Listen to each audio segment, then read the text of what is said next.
Forum on sustainable finance. We started that last year. We had above 130 people attending. There was more than 30 papers answering the call for paper. And we'll do it again this year. It's end of December.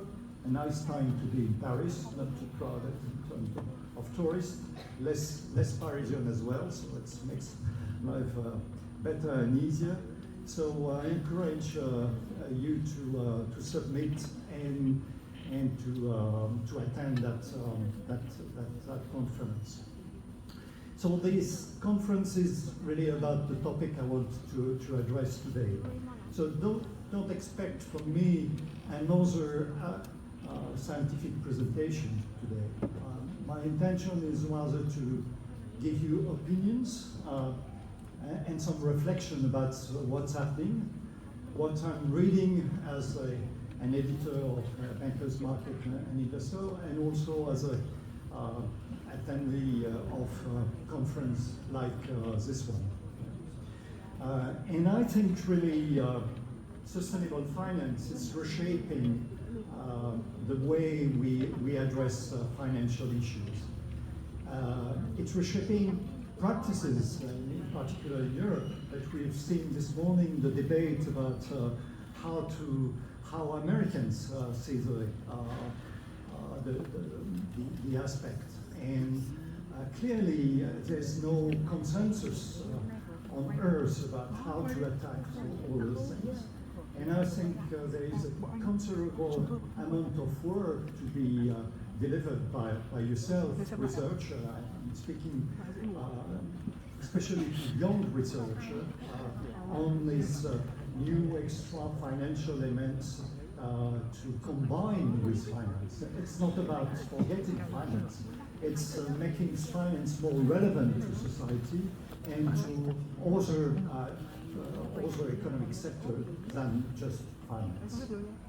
So my topic today is will be split into 5 parts. So why should we reconsider foundation of finance theory? Of course, what modern finance has brought, because we should not throw everything into the dustbin, but insist on what it fails, what should be added to what is already at stake, and what should be changed. And I would like to try to design a few directions that could be taken, but maybe finally this will be another one that will arise. But I'm really persuaded that this is worth looking at. Efforts will pay, not only in terms of actual practices. So why reconsider foundations of finance? Society needs new approaches to the economy and the goals. I think we all have in mind the excesses that the first decade of the century have brought, narrowing finance to very short-term approaches in terms of investment, but also in terms of financing. And this excess is probably the sign that longer-term thinking and more holistic thinking is necessary. Plus, it's clear with all the information we have now that climate and nature need to be better addressed. It's common good, so not only individualistic approaches of persons or corporates are in us to tackle in a pertinent way these things. And nature is of finite nature, as everyone knows. So we need to take that into account, limitation and common good into what is done in finance.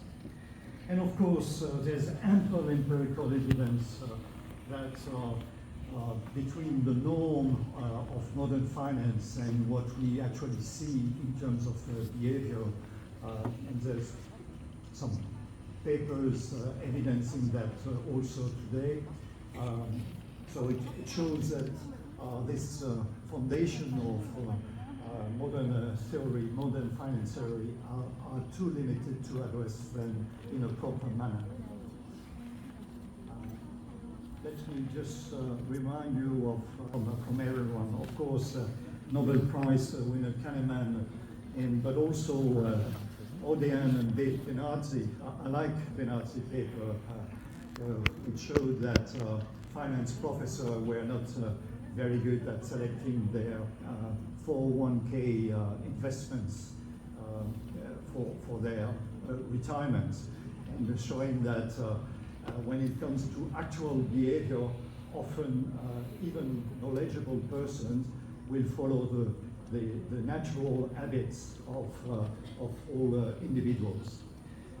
There's been also a number of researchers in France, among them Patrick Roger, who have done a lot of work experiencing what people naturally do without constraints, but to attend, or sometimes to be paid a little bit to attend. So all that shows that it is necessary to deep a little bit more than what have done the creator of modern finance theory. There is another bulk of studies that demonstrated the impact of laws and regulations, and John Goodall showed that clearly this morning. So we know that finance is not outside the law domain, and so laws and regulations have a deep impact on prices and behavior. So this is not in finance theory per se, so how to be more inclusive of these things when we think of finance. And so there's another element that I feel quite interesting as well. Recent studies tend to show there is a social element in real life decision. So you're taking a decision looking at what the other are doing, or what the other will think of you when you do things. So these social elements are not really in the utility function we tend to use.